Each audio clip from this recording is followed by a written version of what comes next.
Well, good morning and welcome.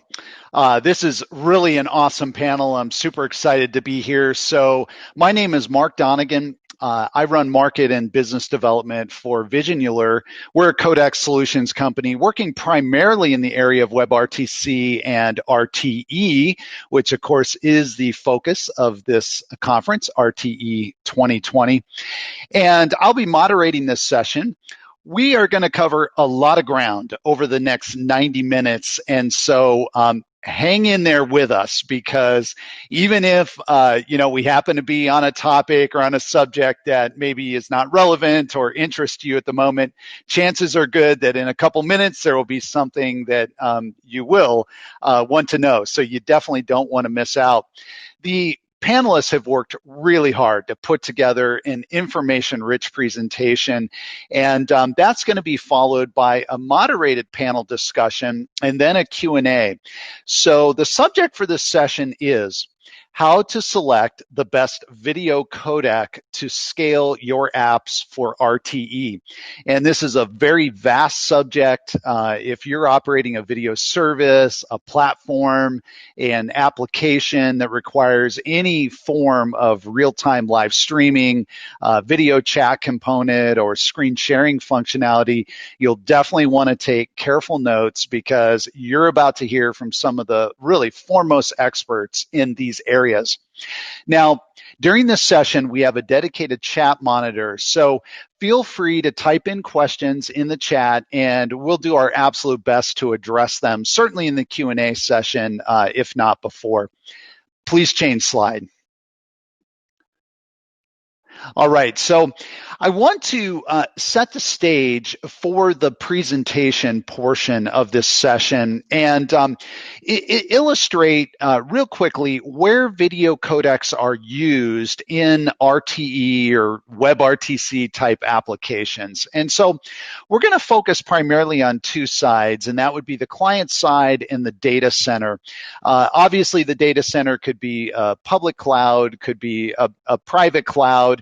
But the application of an encoder in each is important to understand what the differences are. So let's look real quickly at the client side. There basically are two types of encoders that you'll find on client devices. There's software and hardware. Hardware is most common. Software would be an encoder that typically is installed with your application, whereas hardware is what is resident in the device. It's native. And of course, the use case or the application is typically video chat or screen sharing for business or personal communications on the client side. And probably many of you are building apps and services that utilize mobile phone or utilize a browser, some sort of computing device, a tablet for your app to do some sort of screen sharing or interactive video communications. Now, the constraint as we're thinking about codec selection and as we're thinking about how to choose the best tool that is codec or encoder for the job, it's important to look at constraints. And so on the client side, we need to be very mindful of what's natively supported. And this is critical because power consumption is often a very important criterion when we're looking at particularly software encoders. We have to be aware of how quickly we're going to drain the battery if we're running a certain set of technologies. And of course, the processor power that's available and even the operating system is critical. Now, on the data center, also, we can run hardware and software encoders. For the data center, typically, you're going to find software encoders, although certainly hardware exists and is even needed for certain applications. But because we're talking very robust, very powerful, big machines, we can typically scale much more easily, of course, than you can when you're relying on hardware for a mobile device, for example. So in the data center, this is an ideal place for very high volume video encoding applications. For example, we may want to transcode to some device formats that that natively we wouldn't be able to reach. And so that often is best done in the cloud or in the data center. Now, our constraints there are operational cost, latency. We need to look at the cost and what it takes to move the traffic even to the cloud or to the data center and then to distribute that. So we have a different set of constraints. Please change slide. And before we jump into the presentations, I wanted to give some context to the specific codecs that we're going to be talking about. Now, for those that are familiar with, with the various codecs that are both in commercial use and that are maybe coming or are found in certain types of applications, you'll note that the three that we've chosen to discuss are not the only ones that we could be talking about. But again, the purpose of this talk in specifically is really to focus on real-time experiences, real-time engagement. So it's very important to look at codecs that have ubiquitous coverage, in other words, that we can use on a wide range of devices, as well as that are feasible, that can be deployed relatively easily, that have broad industry support. And so we're going to talk primarily about H.264 or AVC, H.265 or HEVC, and AV1. And just to give a quick overview of each of those standards. Now, starting with H.264, it's hard to believe that that codec is now 17 years old. It was launched in 2003. And anywhere from about 90 to 100% of video services, regardless of what the use case or the business model is, use H.264. And the reason is simple. It's because H.264 enjoys ubiquitous support really on any, whether it's a entry-level feature phone, whether it's a entry-level tablet, whether it's a very low-power PC, or some sort of computing, whether it's a game console that may even be 10 or 12 years old, it's almost guaranteed. In fact, you can pretty much be assured that you're going to be able to deliver H.264 to that device and that it will be able to be decoded. Now, that's good. The drawback is that as developed and as excellent as this codec is, it is not able to meet the quality and the resolution requirements of, for example, 4K.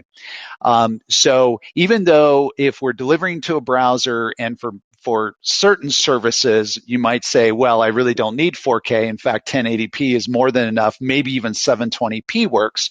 But as consumer device capabilities are growing and as just the cost of these higher resolution displays are going down, even on a mobile device, even on a mobile phone, it's becoming more important to be able to really deliver the best experience. And that is why we're going to be talking about HEVC. So HEVC is now 7 years old. It was introduced in 2013.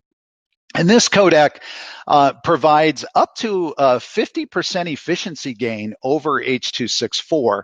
And so it's an excellent standard. You're going to hear some talk, quite a bit of talk about HEVC. There are a couple things to know about HEVC. One is that it has suffered from some licensing issues. And so therefore adoption has been held back somewhat, but we're going to see that actually this codec is becoming pretty widely supported.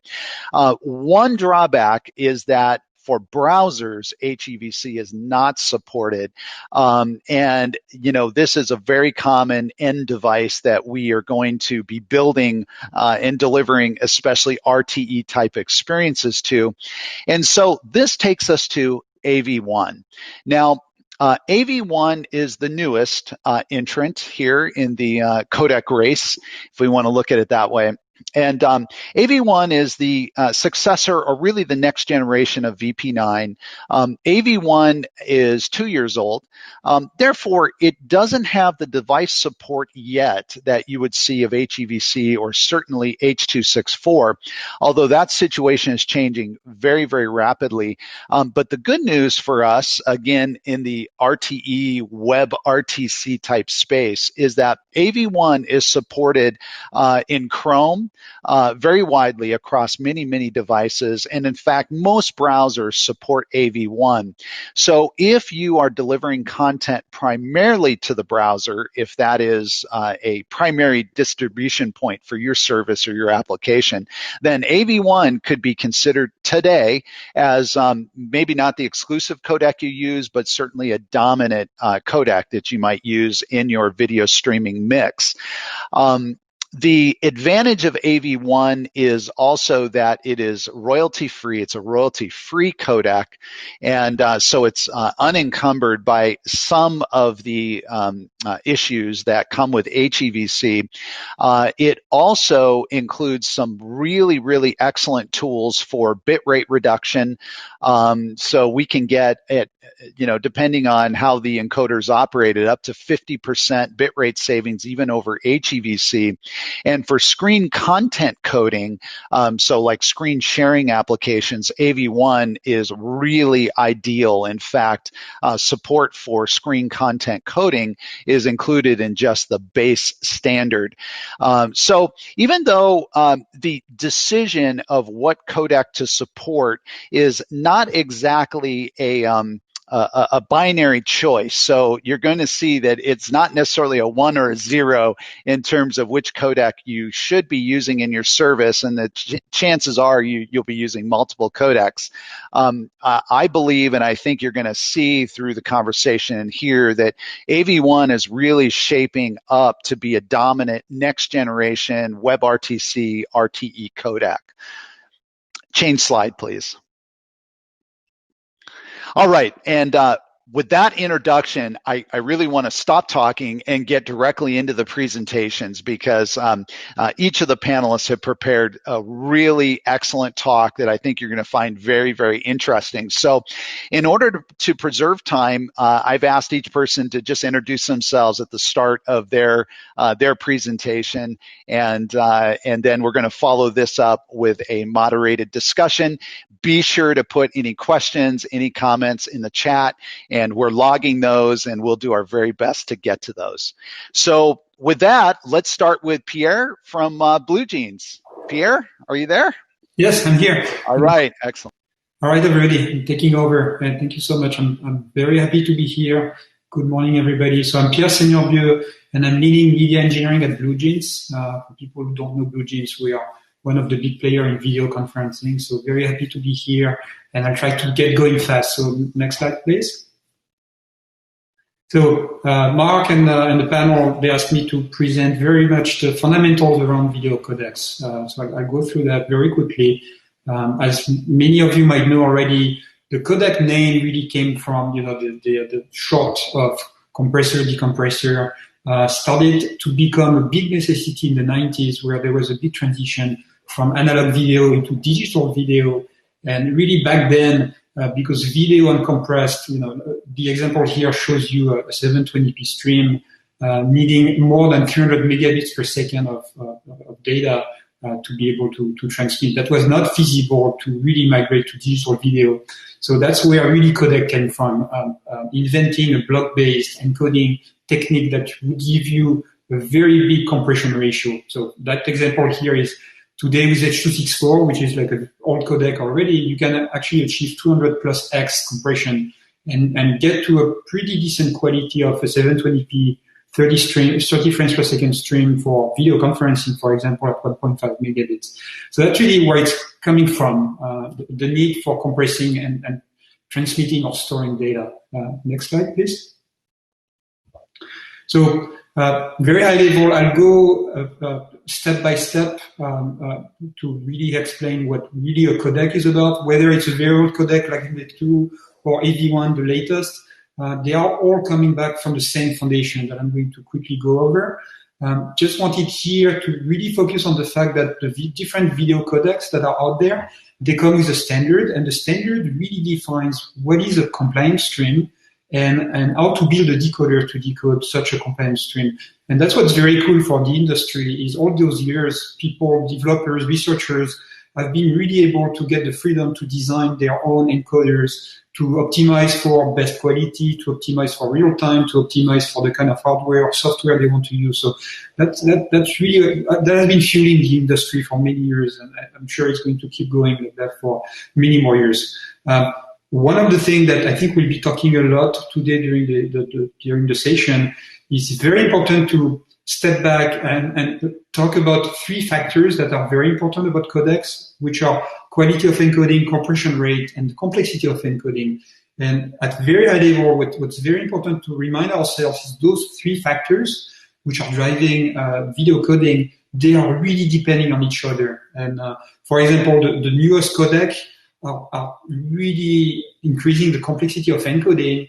And by doing that, the goal is to keep up the quality and lowering the rate, or keeping the rate and improving the quality, or going to bigger frame rate and bigger resolution. So those three factors are really depending on each other. So we have to keep that in mind. Next slide, please. So very briefly, the partitioning is our step one when we build a codec, an encoder, a block-based encoder. It's really coming down to, you really want to pack your pixels into a bucket. Here we call that, the smallest one you can call is a macro block.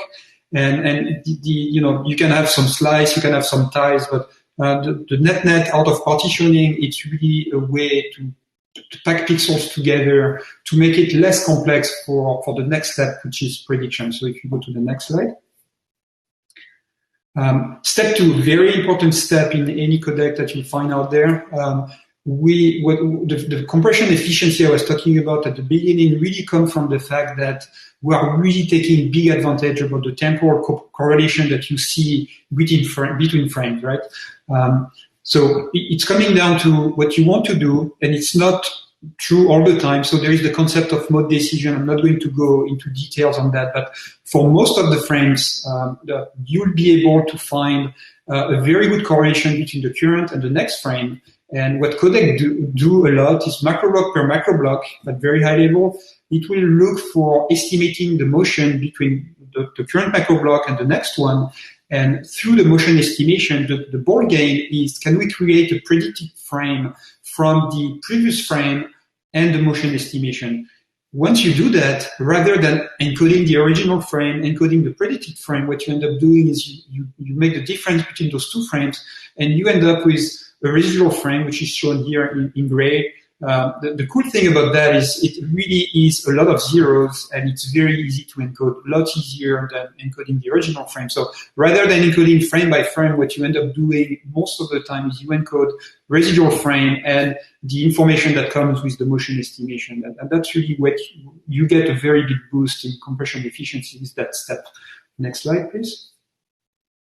So step three is once you get through step two, now you need to take it to the next level and implement a transform. So very quickly, the ball game here is what the codecs have been doing a lot is shifting the spatial components that are a result of the step two into implementing.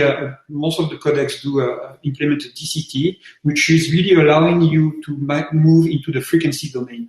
Once you do that, which is shown in the second picture here, you are able to pack. What really does is you are packing the values into a fewer locations. So you concentrate the values into a smaller location, and then you do an act of quantization, which is the last step here. Quantization is really to you apply a scale to your values, and you pretty much classify your value into bigger buckets. And really the net result out of that is you end up with a lot of zeros and a lot less higher values out of that transform. And that brings us to the last step, next slide, which is step 4 of encoding, which is really entropy coding. Here, very important to some people might wonder why do that in step 4. So it's really a journey, right? Step 1, 2, 3, a lot of the steps are really around making the data in a very efficient way to really get the best entropy coding that you can get. So entropy coding is a well-known, defined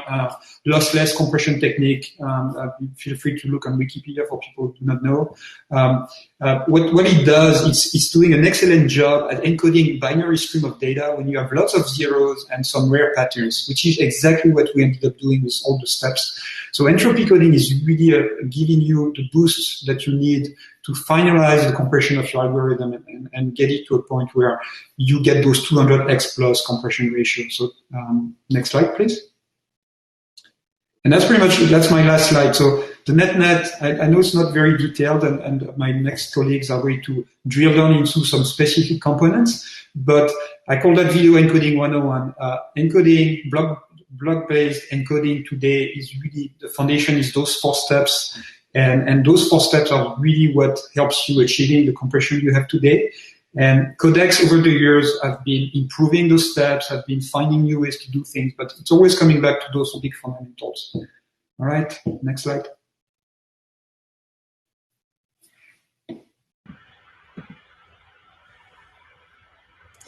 Hello, everyone. My name is Zhang. I'm from Cisco WebEx business unit.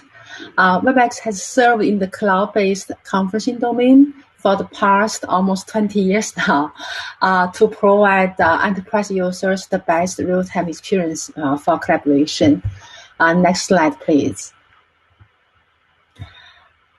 So as Pierre mentioned, the overall architecture of the general coding structure, I'll focus more on the very basic predictive coding part. Predictive coding is a fundamental technique for the general compression technology. It utilizes the correlation among signals. Once we remove the correlations from information theory, the entropy of the remaining signal is getting much smaller. Hence, the later stage of the entropy coding will be more efficient. From a decoding constructive perspective, at the decoder side, the same prediction is produced using previously decoded value, and the reversed error signal is added to reconstruct the current signal. So in the slide here, I'm going to show one very basic example on the left corner for DPCM. So the signal input we are going to encode, this is a very relatively smooth area. Just using example, the signals are 887678. By doing the prediction just from the immediate previous pixel value, we can get the initial value of 8, and then following by residuals of 0, -1, -1, 1, 1. This residual value apparently generally has smaller dynamic range, hence better entropy coding efficiency in the later stage. On the decoding side, the residual signals are going to add it back, as we see here, to the reconstruction. In reality, there can be many ways to predict, as the signal correlation can vary. For example, in the right corner, in the 2D image case, if we look just the gray values, we can see here there are correlations, the luminance order, on the edge information on different spatial directions. Various coding standards, as well as image coding standards, they define ways of possible prediction modes. On the bottom right here are examples from 264 coding, where it defines all those different predictions to do the directions to do different prediction based on the edge info, based on the texture. Next slide, please. As Pierre showed, compared with the 2D image signal, video is naturally 3D. There is correlation on the temporal domain as well, so the residual can be calculated among temporal domain. And the natural reason is motion. Either the object inside the picture is moving or the overall camera is moving. So we have different mode for the mode. We have different ways to describe the motion. Here I also quickly show this one simple example. On the left side is the original frame in one movie. If we just do a very, very basic same position difference calculation without any motion estimation, we will get the upper right residual signal, where you still see we have reduced a lot of redundancies, but there's still some details there. Further down, if we do very simple, very basic motion estimation to get the real motion, here is just shifting 2 pixels. On the bottom right, we can see the real residual is actually very, very small. So eventually, when we encode this real residual signal, the entropy coding, the overall bits we use will be very, very efficient. This is an ideal example. Let's do some more realistic example. Next slide, please. Okay, here is a small drawing I tried. So in this case, the car is moving with trees and shrubs as the background. Now suppose we are going to encode the current frame in the middle. In this case, the car can be fully predicted from the past frame. This direction is called the forwarding prediction direction. However, the part of the small green shrub in the current frame was blocked in the past frame. So if we only use this forwarding prediction direction, we cannot predict this shrub part. The idea now is that we see in the future frame, the shrub is showing up again. So if we, in the case we allow some coding delay, we can use this shrub in the next frame to predict in the current frame. This is called a backward prediction direction. So that defines the prediction directions. Now in the different standard, we can see how this is being defined. Next slide, please. Okay, here we come the very, very basic and common names we often hear, the I frame, P frame, and B frame. In very, very high level, it defines in the frame level how each frame is being encoded based on how their information is being predicted. For I frame, it's purely encoded within the spatial correlation domain. It does not use any reference from its neighbors. While for P frame, as we showed before, is using the predictive coded from the reference picture in the time domain of previous happened frames. While B, the so-called B is bidirectional, is leveraging both the previous frame and the future frames. Those are very, very basic concepts, by the way. There are more complicated cases on multiple reference frames, but the key thing here is the coding order and the delay. As you can see from this picture here, this is a very, very typical structure with such IPB frames. It's called group of pictures.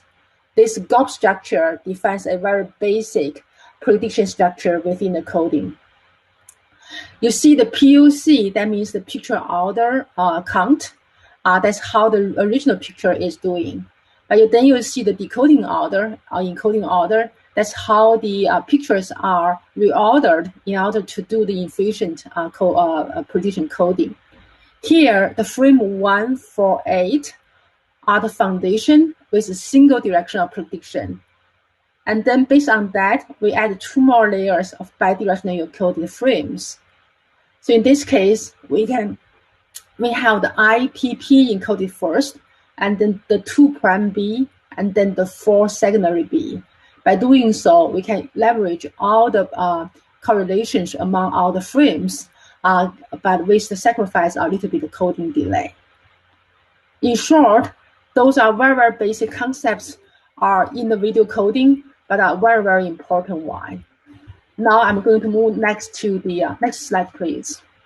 We are going to move to the next concept. Thank you.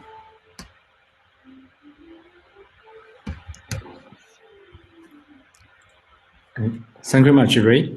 And my name is Shawn. I work for Agora, and I'm mostly in the area of algorithm design, and including the codec design. And yeah, next slides, please. Yeah, so previously, Pierre has described the process of encoding, and one of the steps is the transform. And I'd like to spend a few minutes to talk about what's followed the transformation. And the transform is essentially very similar to Fourier transform. It maps the pixel domain data into the frequency domain, and the total energy between the two domains are equivalent or are equal. But there's a very beautiful feature of the frequency domain energy distribution, which is most of energy concentrates on a few coefficients. Most of the rest of the coefficients are very small, and some of them can be totally ignored. In addition, each of the coefficients can be divided by a value and then represented as multiple of that value. This value is called the quantization. And the values that are used to divide the coefficients can be different for different coefficients. This way, it also provides the ability to adaptively choosing the quantization value for each of the coefficients so that the importance of the coefficients can be represented after the quantization. And those values of the division together form the quantization matrix. So in addition to quantization matrix, there's an additional scale factor, which is also combined with the quantization matrix. And together, the product of the scale factor and the value of the quantization matrix form the final quantization value. And this scale factor is actually usually called the quantization parameters. We call it QP. The QP value actually provides the flexibility of choosing a finer or coarser quantization values for doing the quantization of that block. And the final decision of what quantization value, what QP is used, it will be decided by the desired compression ratio. And that compression ratio is actually decided by the block called the rate control. The rate control would look at information like whether the generated bits is on a good track of the target bit rate, and using that trend and the complexity of the content itself to decide the desired number of bits for the current block. So that way, the QP, the quantization parameter, is decided. And the rate control is also very important because it largely decides how good the encoder will be. And it's also an important research area for encoder. And it's a rather involving topic. And let me not get into too much into that. I'd like to spend a few words to talk about the block sizes. And on the bottom left of the diagram is used to do the prediction, both spatial prediction and temporal prediction. And the prediction is used to reduce the redundancy, as Ray just described. And normally, if down to the pixel level, a single pixel is actually very easy to predict from its neighbors, either spatially or temporal neighbors. But it would take a lot of computation for all the pixels to be predicted individually and to be represented by the motion vectors. So it's not practical, or it's the overhead of doing pixel level prediction. It could outweigh the benefits. So that's why a block is usually used. So for a block size, then the size of that block also matters. Next page, please. Yeah, so in H.264, the largest block size is 16 by 16, and it is allowed to further partition the 16 by 16 block into smaller blocks such as 16 by 8, 8 by 16, 8 by 8, 8 by 4, 4 by 8, and the smallest block it would be 4 by 4. So this is usually a way of like doing the partition in a quadtree kind of way. And in areas with simple content, like a flat area with very little texture, it may be able to find a good match from its neighbors.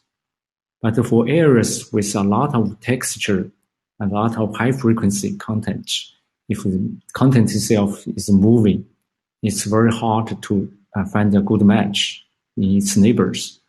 So it will be better if we partition that block into smaller blocks so that the smaller block would have a better chance to find a better match. So that's the reason we do the partitions. And in newer standards like HEVC, the largest block size is 64 by 64. In the newer standards, such as VVC and the AV1, the block size is even allowed to be 128 by 128. This larger block sizes allows more options to do subpartitions. So there are more ways to do subpartitions. So in order to choose best mode to represent or to predict current block and its subblocks, there will be a lot of computation involved. So the complexity would be increased. Actually, it's like in an exponential way. And that's why early standards can only afford to smaller block sizes and the newer standards, because the advance of the hardware and the more computational power, more complex or bigger block size and complex block structures are allowed. And the decision is normally you need to go in through quite a few options and they choose the best ones as the block partition structure. And the smart algorithm would actually try to find the optimum or near optimum partition structure through a smart algorithm.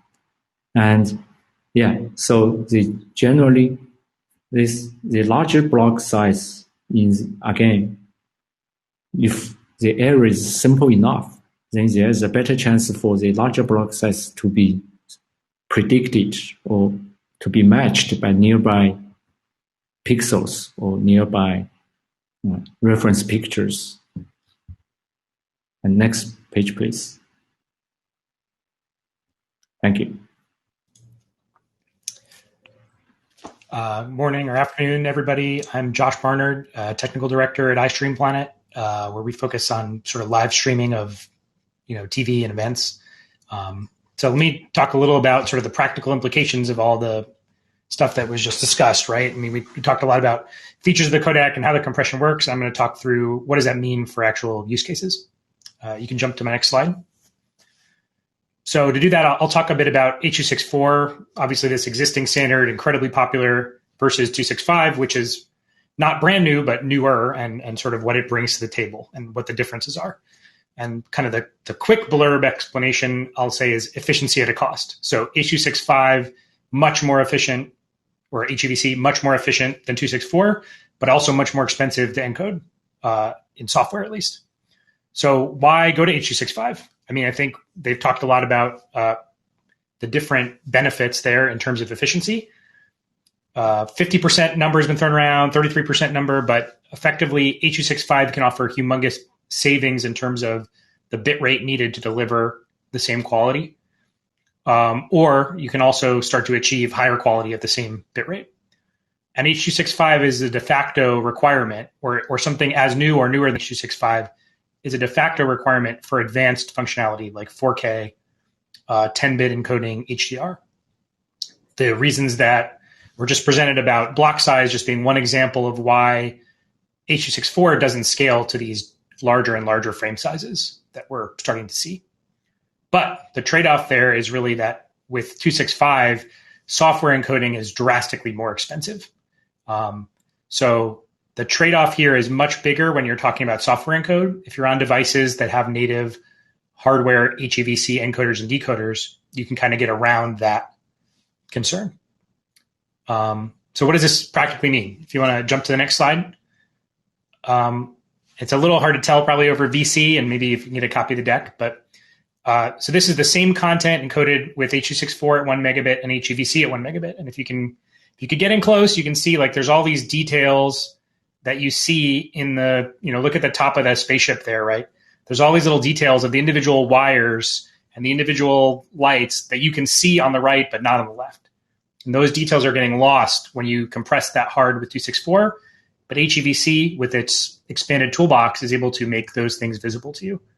So this is a huge benefit when you have very constrained bit rates. And so this is especially important when you're delivering video to developing countries or countries where 3G wireless is the standard mode of internet access. As an example, iStream does largely live sports.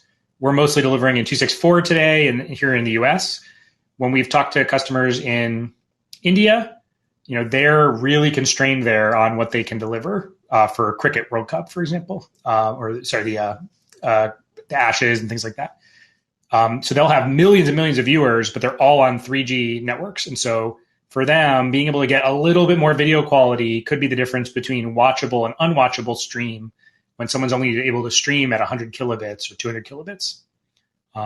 So the fact that I found interesting there was they've delivered video in India to like 25 million people concurrently for cricket. Compared to, a large event in the US, be like the Super Bowl might have 3-4 million streamers. But that Super Bowl will actually use more bandwidth than delivering, 25 million people in India. And that's because they're watching at lower resolutions with much more efficient codecs over much more constrained networks. Jump to the next slide. So here's an example where, I'm trying to do 1080p at 1 megabit, which is a challenge for 264. And you can kind of tell that there's this unreadable text on the left, right? So you can't really read it. There's blocking all over the picture. Like you really have a suffering video quality there where it's hard for the user to really experience the content. Whereas on the right, that text in the middle of the screen at the same bit rate with 265 becomes readable. You have smooth edges. You have gradients in the colors instead of just these big flat areas. So you're able to, at the same connection, same resolution, get a much higher quality experience with HEVC. If you want to jump to the next slide. The other potential trade-off is really with how much bitrate do I need to achieve the quality I want to achieve. So these two images are at UHD or 4K resolution, where 264 really starts to struggle. It's very hard with those block sizes and the toolbox that it has. So you can see here to achieve what's effectively the same picture, I need almost twice as many bits on the left with 264 as I do with 265. And so really what we've seen in the industry is that for 4K delivery or video, anything over, 4K resolution, 8K resolution, 264 becomes practically unusable. That as soon as that content has any kind of motion or complexity, you start to need bit rates of 25 megabit or higher to deliver with high quality, which is obviously not sustainable for many, many users. And so you really need to start looking at 265 there. I do think that there's been a trend towards equating 265 with 4K or HEVC with 4K, which is a mistake. The benefits of HEVC extend to very low resolutions and low bit rates too, right? I mean, you're going to have a much better experience at 1 megabit with HEVC than you do with 264, but it's especially true at the high end where effectively 264 is not practical anymore. One other call out here, though, is these were encoded with software, and you can see the real time. That number is kind of how fast relative to real time was I able to encode these.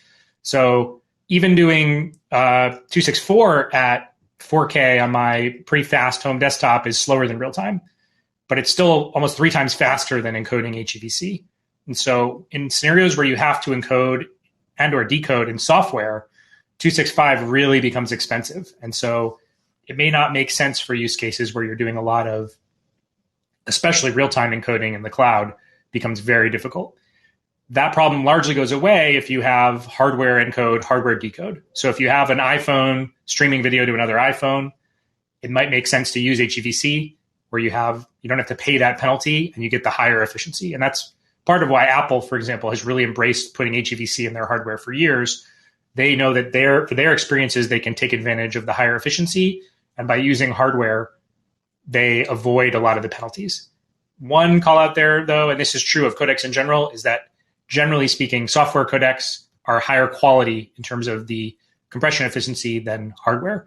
And that's largely because in software, there's just a lot more room for knobs and tweaks and improvements over time to the codec and handling of different scenarios than you can do in hardware, which has to be, obviously planned over many years. So if you want to jump to the next slide, that kind of gives you a quick comparison to 264. And now Jerome's going to talk about AV1. Hello, everyone. This is Jerome. Thank you, Josh, for comparison between the two codecs. I've been working for Google for several years now, and we started from the real-time optimization for VP9. So about 1 or 2 years ago, we jumped on the ship to AV1. So hopefully I will introduce some real-time optimization for AV1 at this time. Next slide, please. So the real-time mode was added and was included in the most recent release in LibVM 2.0.0 Applejack.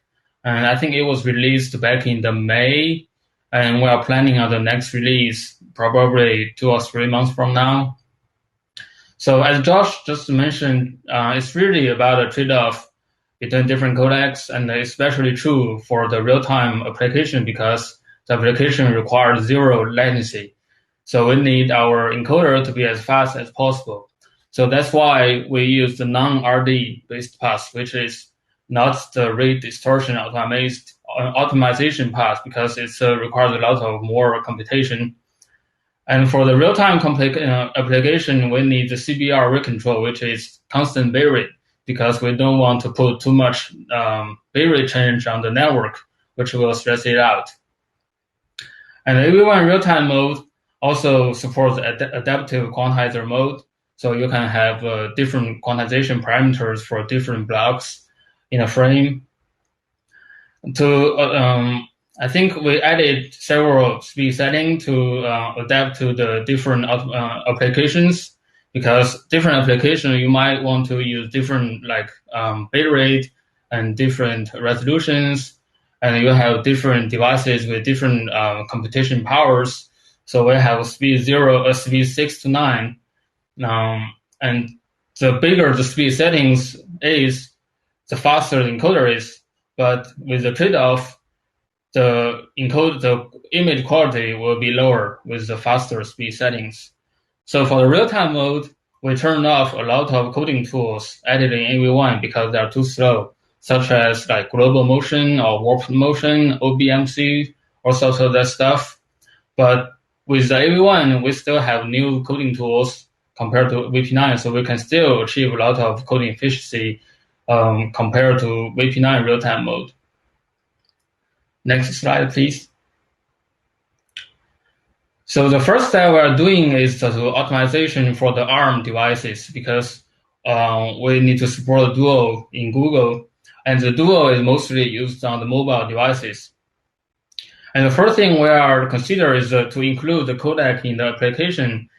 You need to reduce the binary size. The more complexly the codec is, the binary size is bigger, and which is not a good thing for mobile apps installed on the phone.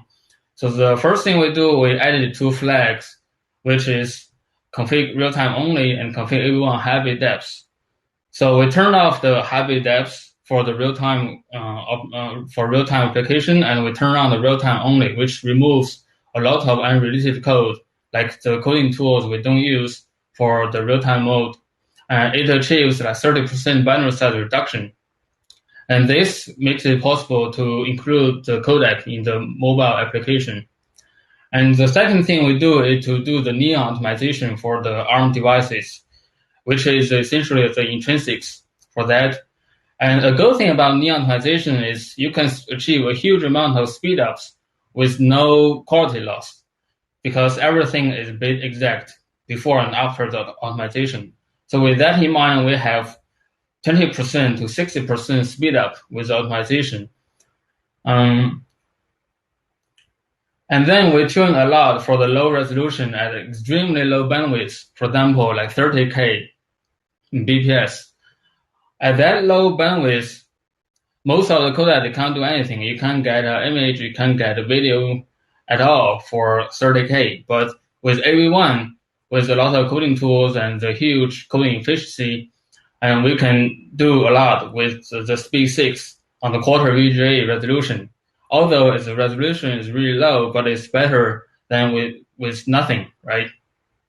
So next slide, please. So this is some numbers I got on the Pixel 4, which based on the most recent release. And so as you know, Pixel 4 is a really powerful device. So if you want to run it on the lower end device, as we can see for the one thread, speed 6 is pretty slow for VGA, but it's kind of fast enough for quarter VGA at 40 FPS. And the speed 7, 8, and 9 is really fast enough for any device on the quarter VGA resolution. And for the higher resolution VGA, I would recommend using speed 8 or speed 9. And for the two threads, I run it on the VGA resolution. As you can see, that speed 7, 8, or 9 is basically fast enough for that resolution for the two threads. Another thing I want to point out is the speed 9 for AV1. Although it's the highest speed setting, it's the fastest one, and also it's the lowest quality among all the speed settings in AV1, but it still has a huge coding efficiency gain over VP9. Next slide, please. So the next step of our team is to make more improvements for the higher resolutions. So right now in LabelM, we, as we know, AV1 supports very large block sizes up to 128 by 128. But right now we turn that off for lower resolution like quarter VGA and VGA. We only enable it for 720p and above because it only really benefits huge frame sizes. So for the x86, we expect the users will use higher resolution like 720p and even 1080p with multi-threading support. With AV1, we have tile-based and row-based multi-threading. And also we are working really hard on adding the scalable video coding to LabelM, which enables the like multi-parties video conferencing with different resolutions. And another thing with is working in progress is the support. We're adding the AV1 support in WebRTC and Chrome. It's kind of like almost ready. We have all the unit tests added to WebRTC right now. It's the are still working in the program for WebRTC, and I think maybe everyone can follow some. I think we have issue trackers for that, so we can talk about that later. Next slide, please. Okay, so I think that's all for me. All right. Well, excellent. I hope that was, an excellent preview and an intro into what we're going to transition now into our panel discussion. And go ahead, next slide, please. So I think it's important for those who have been working in video. Of course, you know that there are different formats for how video is streamed. And this is just a very simple view that lays out everything from the left to the right, with HLS and dash being on the left side of this particular graph. In terms of the latencies that these formats allow for live streaming. And since, again, we're focused on real time, we're really going to be talking pretty much exclusively on the far right-hand side with WebRTC and, the kinds of applications and latency requirements that are in maybe the 300 millisecond range, certainly sub 1 second. Next slide, please.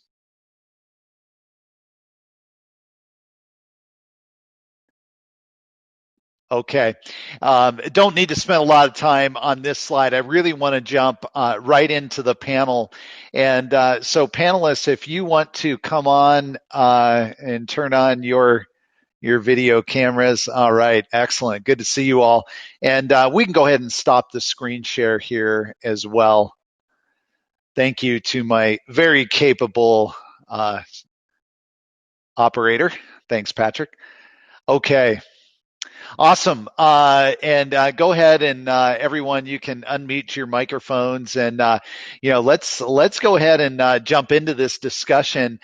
So first of all, thank you so much for the overview and the intro. I think we should package up that 40-minute or so segment, and probably there's a lot of people who would love to listen to what was presented. An excellent overview of just how codecs work. I think the best place to start in this discussion is really let's talk about, what methods you apply for selecting a codec.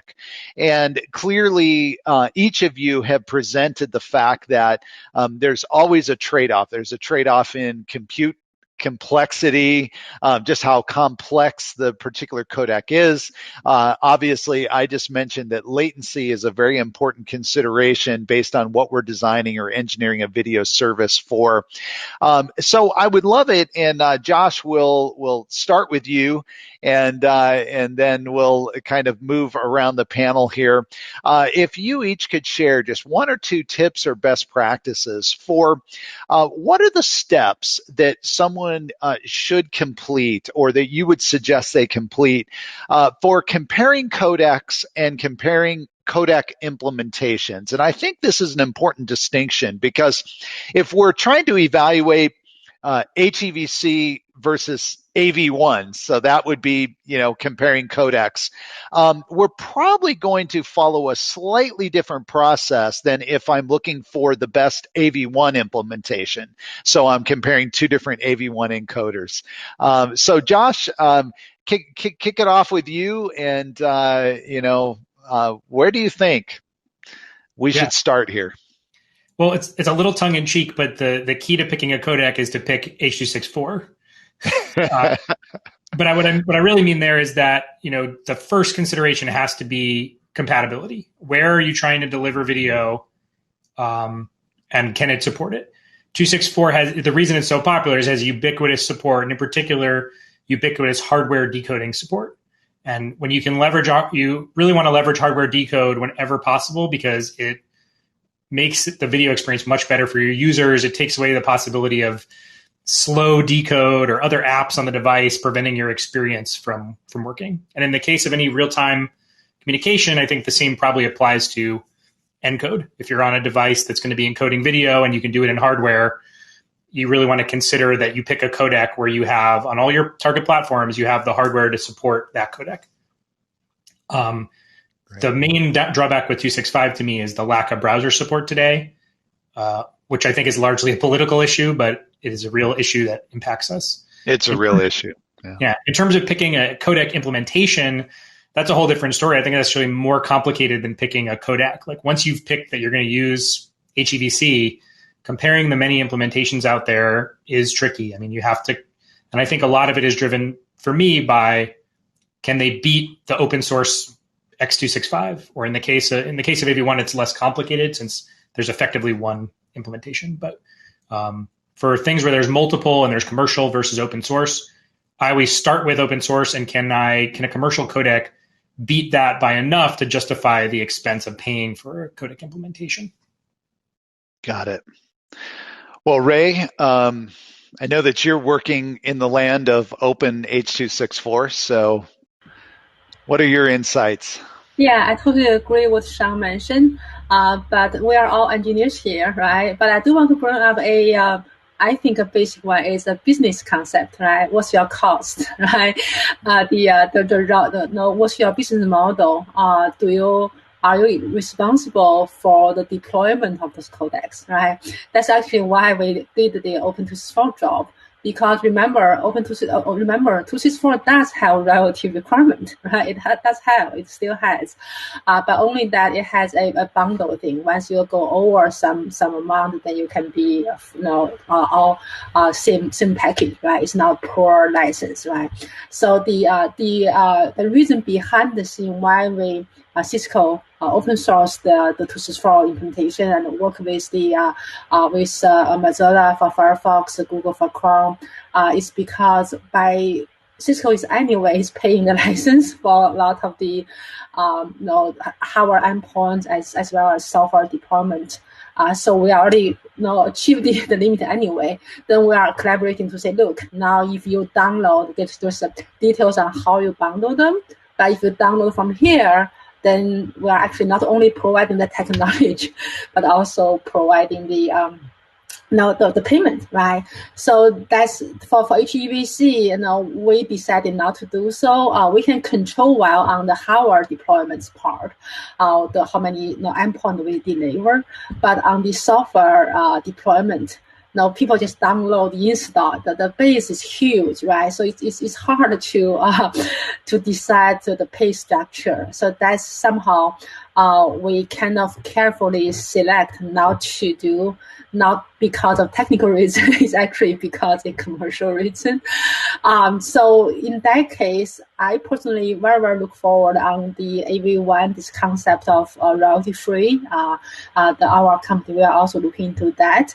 But again, from a real-time, there's so many constraint requirements on real-time applications. So that one I think it will come one day, but just it takes some time to go there. Great. It's not engineering, this is more business, more cost, but I'm sure this is something any business, any company to start to think about. Yeah, thank you. Excellent. Shawn.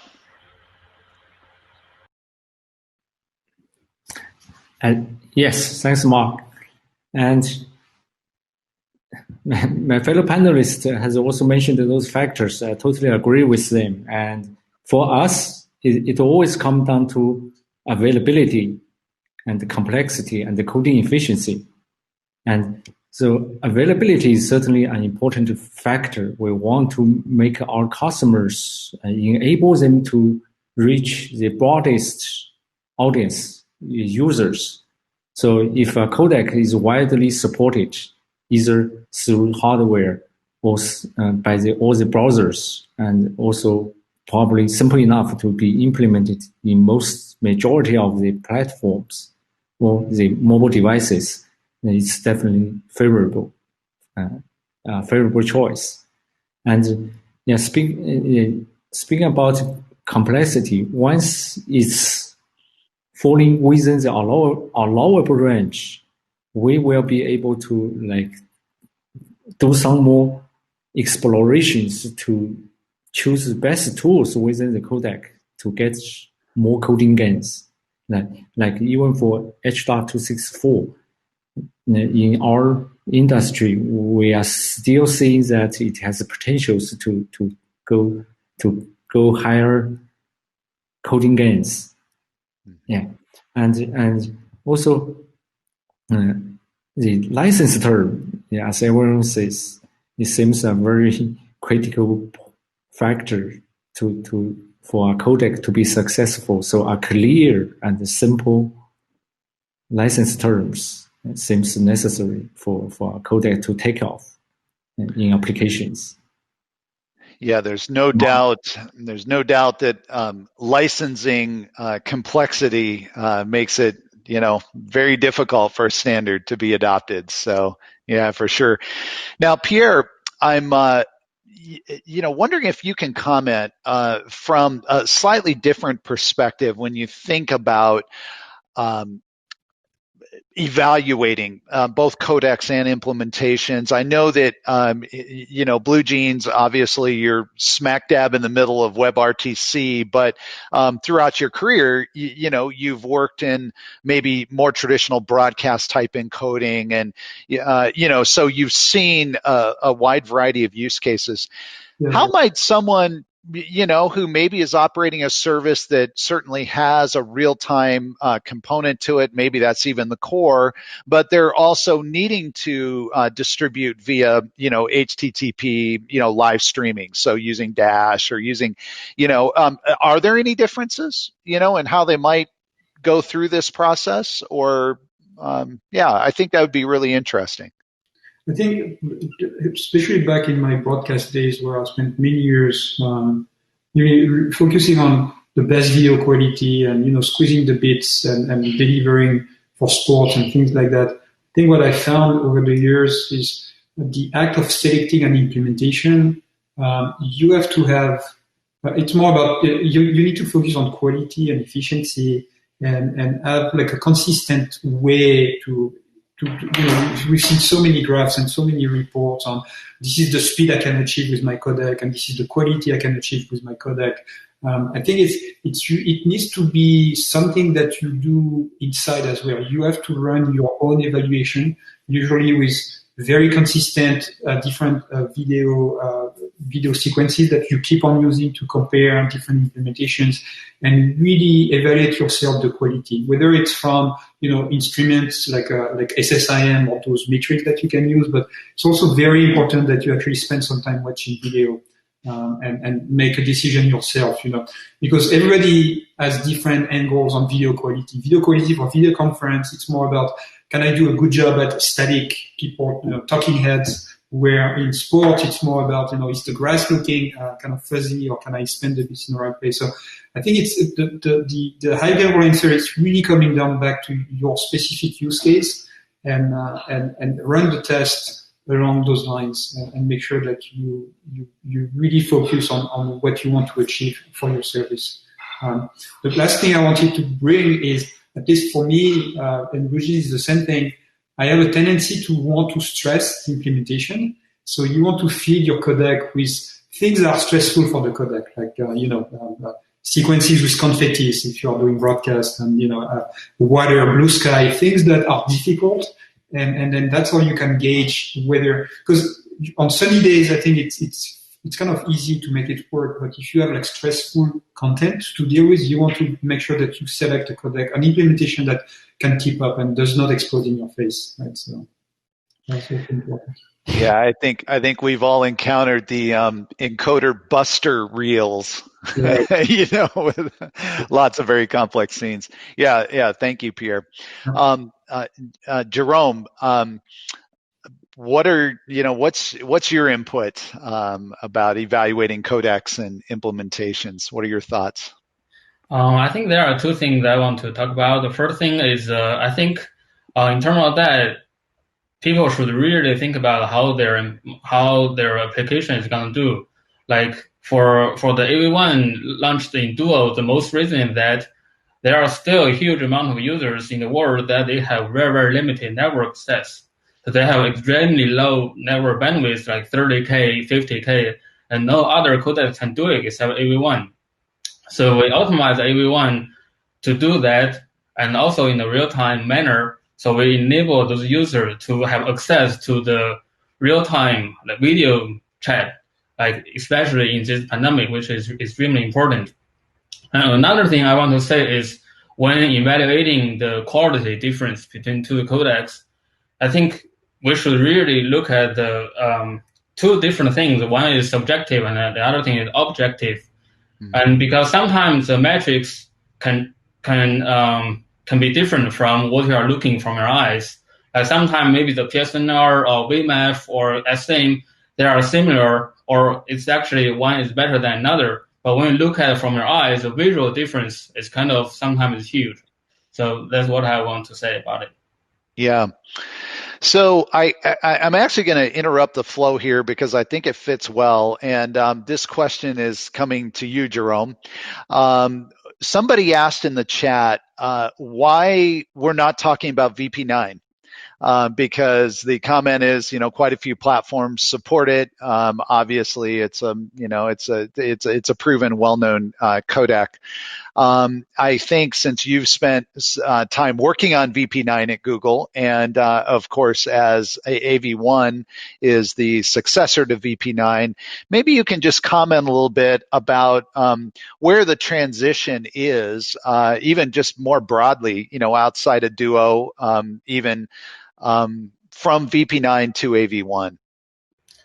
I think VP9 came in a little bit awkward situation between VP8 and AV1 because when VP9 came out, and even after several years, like a long time, there wasn't many available hardware encoders, especially on the mobile devices. And it's a lot more complex than VP8. So if you want to encode it on the phone, it's still gonna use a lot of like power and computational resources. So and then AV1 came out with a huge support from the hardware manufacturers. The AO Media, the Alliance, it has a lot of hardware manufacturers in it. So after that, we started looking into the hardware support of AV1 because right now, hardware manufacturers, they kind of they use more their resources on AV1 instead of VP9. So in the near future, I don't think the hardware manufacturers, they will put out more VP9 encoders instead of AV1. So another thing is the VP9 actually is being using a lot on the desktop. Like the Google Hangout right now, it's Google Meet is using VP9 on the desktop, on laptop and desktop devices. So because VP9 has really, really good SVC support, scalable video encoding, which is really useful for the multi-party video conferencing. But on mobile devices, we are kind of expecting more on the AV1 side. Yeah, that's excellent. Well, we've talked a lot about, and there's been a lot of mention about the trade-offs in video. And one of the things working in video is you get very, very comfortable with trade-off. There are no absolutes. there is no silver bullet. We had another question here that I think, if I'm reading this correct, which codec did we suggest? So in other words, which codec is the winner? And I think we can summarize that, it's application specific. There's so many considerations, and it's really, I think, not even possible necessarily to say codec A, B, or C is the winner. But I think it's interesting, and I'd like now to talk about the role of quality, codec performance, and efficiency, because it is important, that we think about there are certain types of services. So, for example, if I'm licensing premium Hollywood content, for example, then quality is a very important bar for my selection criteria. That's not to say that if you're operating a video conferencing platform that you don't care about quality, but it's probable that you're going to care about maybe more efficiency, for example, or even codec complexity. And certainly there's other applications. And so the question then for the panelists, and I'm going to kind of just throw this question out and let the first person who wants to grab it, begin to talk and give your thoughts. When you're looking at the three codecs that we're focused on today for this session, H.264, HEVC, and AV1. What are some of the things that someone might want to think about if they're primarily concerned? Let's just first talk about quality. How might they rate, all things being equal, assuming that their device ecosystem can support all three codecs? How might they think about codec selection, if your primary requirement is quality? Who wants to jump in there? I can start. Great, if you are rich, right? If you are rich in terms of so you just afford the best, right? So the as you mentioned, the 264 is already 17 years old when we were in schools, right? I guess not for Jerome, he might be younger. So now we have much better tools, right? And also Shawn mentioned if you're doing 4K, you do 8K, you do 10-bit, right? 264 was not designed for that.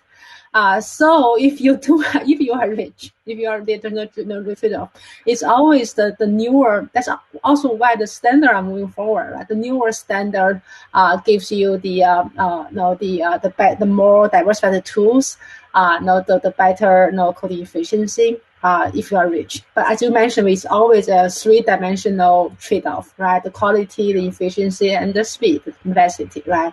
But I jump in because it's an easy answer, so I'll give the more tougher questions to all the other people. Thank you. Yeah, I think it's almost impossible to conceive of You're without muted. For me, like that's what drives the decision. And I think, when we look at, maybe this is less true now, but a year or so ago with AV1, you might get a 5% or 10% improvement over HEVC quality at the cost of a 200x increase in encoding time or something like that. So the trade-off there was you had these diminishing returns around quality, and was the performance, if you had an absolute unlimited amount of CPU cycles, you would pick AV1, but were you getting enough value for that input? I think AV1 has come a long way in terms of improving that, but it's still significantly slower to encode than HEVC. The other historical thing, and this kind of gets at VP9 too, was that especially the VP codecs, there was a sense that they were tuned to drive better metric performance, like the SSIM would come out better, but the visual quality would be lower. And so I think that's something where historically HEVC has really excelled, has been, or the MPEG codecs have excelled, is they've really optimized a lot for perceptual quality. I think AV1 has improved that a lot. I think part of why that codec is promising is that companies like Netflix and the like have come in and tried to push that importance of the visual quality versus metrics performance that has long been a thing with MPEG and really drive that into the AV or the VP codec line. So I do think there's a little bit of a question there of, whether HEVC has struggled with film grain. Is AV1 better at film grain? And maybe in your scenario, that matters a lot, or doesn't matter at all. That's right. Yeah, maybe to me at least, whether it's broadcast or video conferencing, a lot of it is usually cost driven. Like you can get very decent, very good 1080p 60 quality with H.264 if you have enough bandwidth, and why would you go to a codec if you don't need to? But at the same time, I think when you start thinking about next gen, higher frame rate, higher quality for lower bitrate, like something I think is the extreme case, whether you want to push down, like Josh would talk about, like push down the bitrate extremely low and keep up with quality. That's where you need to start venturing in being willing to spend more money at the issue and migrate to a codec that might require a lot more compute, might require end devices to have a lot more CPU cycles to do software decode. And is it really worth it? Are people going to be willing to go through that journey? So to me, I'm in those years, I'm finding that going with a new codec, you cannot just forget about the old one and go to the new one. You have to find ways to introduce a new codec in your ecosystem as kind of the new kid on the street who's going to be, looking better, but not for everybody yet. And then slowly but surely, you make the transition away from your old codec to the new codec. It cannot be a black and white. Like, let's forget about H.264. MPEG-2, back in the cable space, right? MPEG-2 stayed for a long time before people migrated to H.264. So I think it's going to be like that again for everyone. There's still mezzanine file delivery in MPEG-2. We still receive SD video streams. And there you go. Yeah, absolutely. Well, that's thank you. Now, what about, performance or speed? And here, I think let's talk more about implementation, because obviously with each new generation of codec, the complexity increases. And so, Josh, you made a very astute observation. I mean, AV1, especially from those who were kind of coming from an MPEG perspective, 2 years ago, it was pretty easy to kind of shoot down AV1 because it was, you mentioned like orders of 100x or even 200x. Now that was, for non-optimized, the original non-optimized encoder, and now the gain is so much faster, and the efficiency. So there is an improvement. But how should someone think about codec complexity? Because again, H.264 is fairly high performant, not fairly, it's extremely high performant when we compare it to HEVC and certainly AV1. And yet, we have faster chips, we have faster devices. I mean, it's just remarkable. Moore's law is still very much in, valid. So what about performance?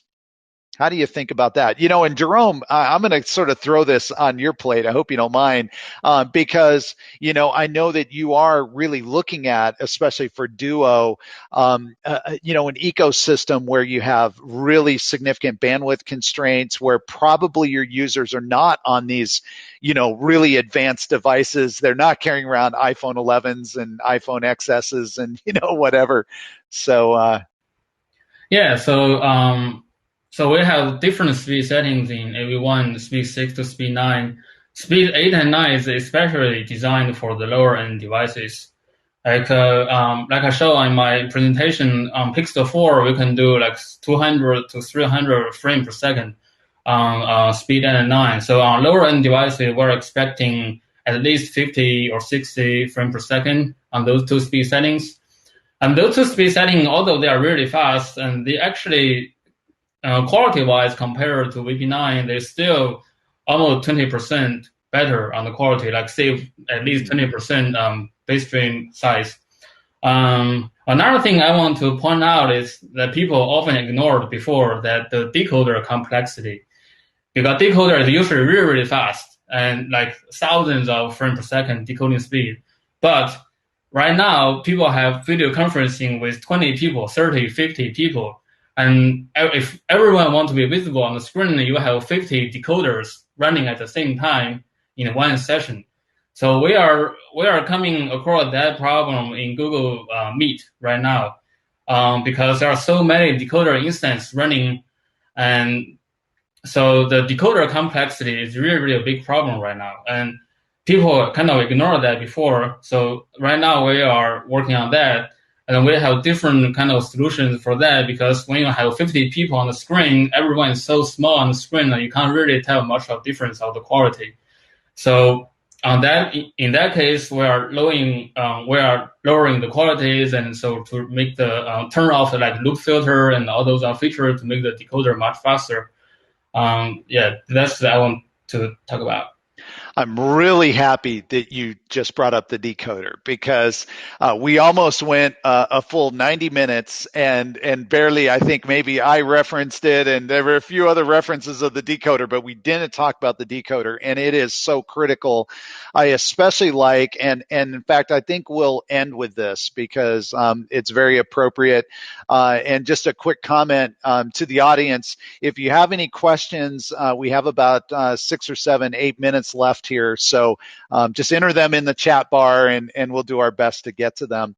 But going back to the decoder, so you mentioned optimization of the encoder relative to the decoder. So where you're actually altering the bit stream with a very careful view of whether that decoder is going to be able to more easily decode it. Shawn, Pierre, both of you are operating, and obviously Ray as well, but I would love to hear from Shawn and Pierre. You're operating WebRTC services. I know that, BlueJeans has massive scale. Of course, Agora is powering, hundreds, thousands of platforms. can you comment on this role of the decoder and the interaction with the encoder and the decoder? Yes, Mark. Yeah. Yeah, definitely. Decoder is definitely very important. Actually, yeah, it's first. Every generation of the codec is actually first is popularized by the decoder deployment, right? So, because in the past, the broadcasting industry as well as the video on demand industry, as long as you have a decoder, you may be able to provide the services to those people, right? To those users, and now for the real-time engagement applications, decoder is also an important factor of our decision as well. And again, as I said earlier, we want our services to reach the broadest user bases. So we actually, like in our current case, to be honest, as the coding technology researcher, we always love to work on the newest standards because it's cool and it's also intellectually challenging. But when we come down to select the codec, we have to be practical. And for example, right now, majority, like over 90% of our use cases are still based on H.264. And in a lot of cases, we still want to make use of software encoder and the software decoder because we will be able to do some customized optimizations. For example, right, we are, unlike choosing a new generation of the codec standard, we're actually going like some unconventional optimization utilizing deep learning. We are able to simulate the perceptual human visual system perception.